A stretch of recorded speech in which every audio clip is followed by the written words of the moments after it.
Assalamualaikum warahmatullahi wabarakatuh. Perkenalkan, saya Yunson Simanao. Di sini saya akan dan teman-teman saya akan uh, memaparkan hasil UAS kami dengan judul Transformasi Sistem Konsultasi Dokter dari Dr. Soekarjo, Tasikmalaya, dengan meningkatkan kualitas pelayanan kesehatan efisien. Kelompok kami beranggotakan Firda Aulia Safira, NPM 1764, Saiful Rohman, 176088, John Sawas Manao, 1764. Mungkin kita langsung masuk aja ke dalam pembahasannya. Pembahasan pertama itu pendahuluan yang akan dibahas oleh Firda Aulia. Kepadanya saya serahkan. Eh, Baik, terima kasih kepada moderator yang telah memberikan saya kesempatan untuk memaparkan pendahuluan. Langsung saja, Rumah Sakit Umum Daerah RSUD Dr. Soekarjo di Tasikmalaya adalah salah satu lembaga kesehatan yang berperan penting dalam memberikan pelayanan kesehatan kepada masyarakat. Sebagai salah satu rumah sakit terkemuka di Tasikmalaya, RSUD Dr. Soekarjo senantiasa berupaya untuk mengembangkan sistemnya guna memenuhi kebutuhan yang semakin kompleks dan meningkatkan harapan masyarakat terhadap pelayanan kesehatan yang berkualitas. Dalam menghadapi tantangan tersebut, pengembangan sistem RSUD Dr. Soekarjo menjadi aspek yang sangat penting. Sistem yang baik dan efisien akan membantu rumah sakit dalam memberikan pelayanan yang optimal, meningkatkan efektivitas, meningkatkan pengalaman pasien, serta memudahkan manajemen rumah sakit dalam mengelola berbagai aspek operasionalnya. Pengembangan sistem RSUD Dr. Soekarjo melibatkan integrasi teknologi informasi dan komunikasi yang canggih untuk meningkatkan efisiensi dan akurasi dalam proses pelayanan kesehatan. Sistem ini mencakup berbagai aspek seperti manajemen rekam medis, penjadwalan pasien, pembayaran, pengelolaan stok obat, manajemen sumber daya manusia, dan masih banyak lagi. Penggunaan sistem informasi di RSUD Dr. Soekarjo akan membantu dalam pengumpulan, pengolahan, dan pengelolaan data pasien secara terintegrasi. Dengan demikian, proses diagnosis, pengobatan, dan tindak lanjut dapat dilakukan dengan lebih efisien, meminimalkan kesalahan, dan meningkatkan keamanan pasien.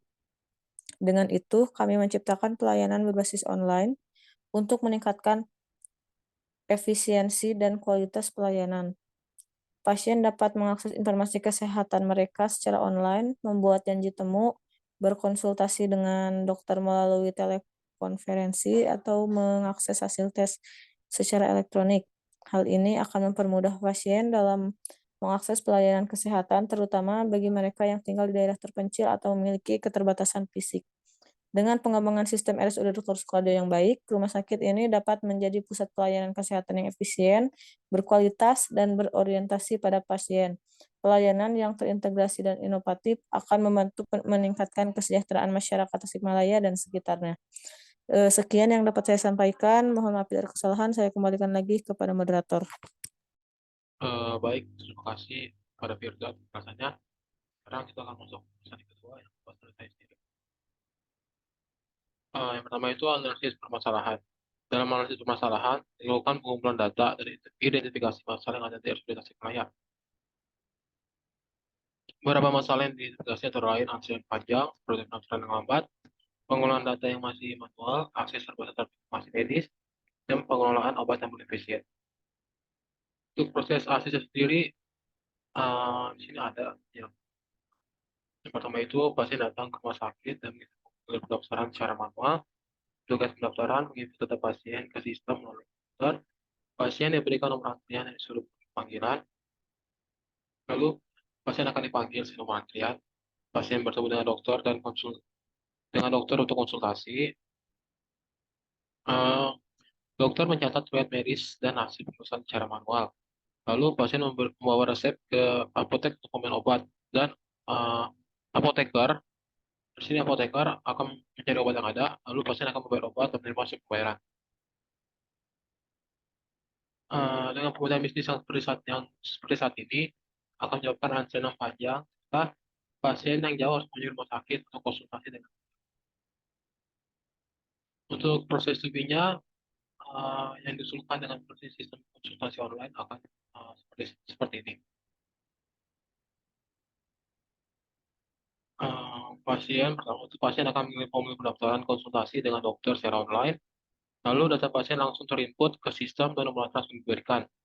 Lalu petugas RSUD akan menerima data dari pasien yang telah mendaftar. Dan juga petugas RSUD sendiri akan mengatur konsultasi online antara pasien dan dokter. Lalu akan ada pertemuan antara dokter dan pasien, dan juga dokter akan mengakses riwayat medis pasien, akan menanyakan hal-hal yang bermasalah, lalu pasien akan mendapatkan hasil konsultasi. Konsultasi dan diberikan resep obat dari dokter. Eh, Pasien lalu membawa resep ke apotek dan memberikan data dari apotek dan dokter. Apoteker mencari obat yang diperlukan dari data yang diberikan dokter, lalu pasien akan membeli obat. Pemberian di sini juga bisa secara online maupun secara fisik.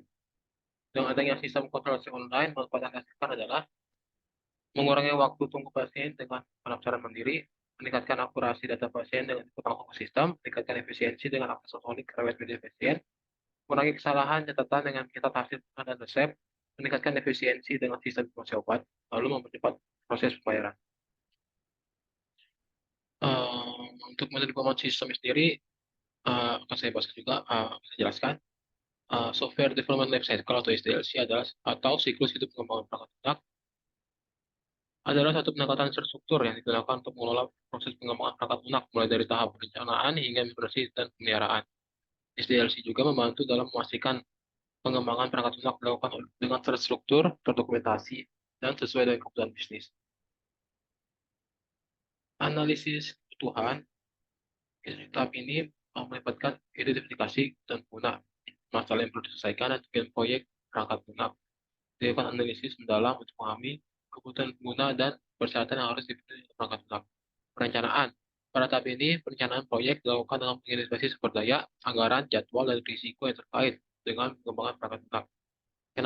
Rencana proyek disusun untuk mengatur langkah-langkah yang akan diambil selama proses pengembangan. Tahap perencanaan melibatkan pembuatan desain perangkat lunak yang rinci berdasarkan kebutuhan dan persyaratan yang telah diidentifikasi. Ini mencakup perencanaan arsitektur sistem, desain antar komputer, dan desain basis data yang dibutuhkan. Tahap pengembangan adalah saat perangkat lunak sebenarnya dibangun berdasarkan desain yang telah disetujui, kode program tulis, pengujian dilakukan, dan kemudian perangkat lunak diintegrasikan. Tahap pengujian merupakan proses penting untuk memastikan bahwa perangkat lunak berfungsi dengan baik sesuai dengan persyaratan yang telah ditetapkan. Pengujian dilakukan untuk mengidentifikasi bug, kesalahan, dan masalah lainnya yang perlu diperbaiki sebelum diimplementasi. Lalu itu ada implementasi. Pada tahap ini, perangkat lunak siap diimplementasikan secara live dalam produksi. Proses implementasi meliputi interaksi perangkat lunak, uh, migrasi data, dan pelatihan pengguna, dan persiapan sistem digunakan.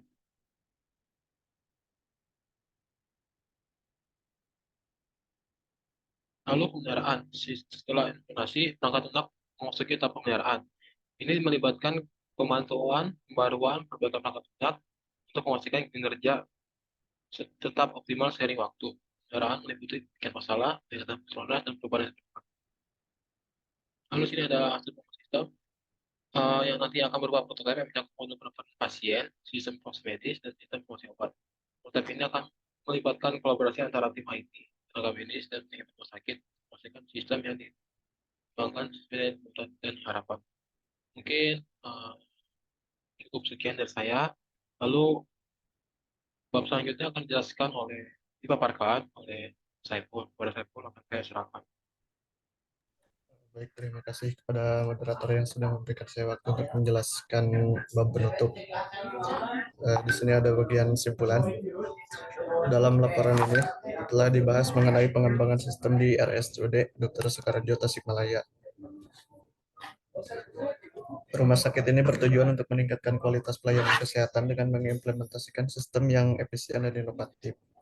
Melalui analisis permasalahan yang dilakukan, ditemukan beberapa hambatan dalam proses pendaftaran pasien, manajemen rekam medis, penjadwalan pasien, dan pembayaran di RSUD Dr. Soekarjo. Oleh karena itu dilakukan pengembangan sistem yang bertujuan untuk mengatasi permasalahan tersebut.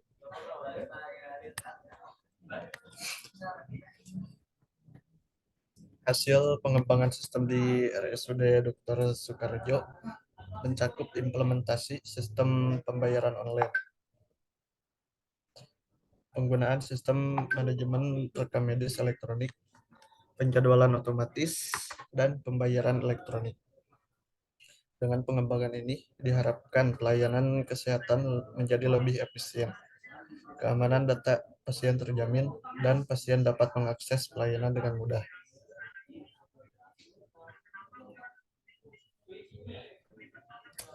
Dalam kesimpulannya, pengembangan sistem di RSUD Dr. Soekarjo berpotensi memberikan manfaat yang signifikan.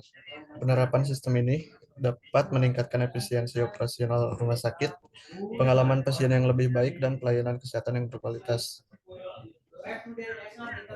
Sebagai hasilnya, kesejahteraan masyarakat Tasikmalaya dan sekitarnya diharapkan dapat meningkat.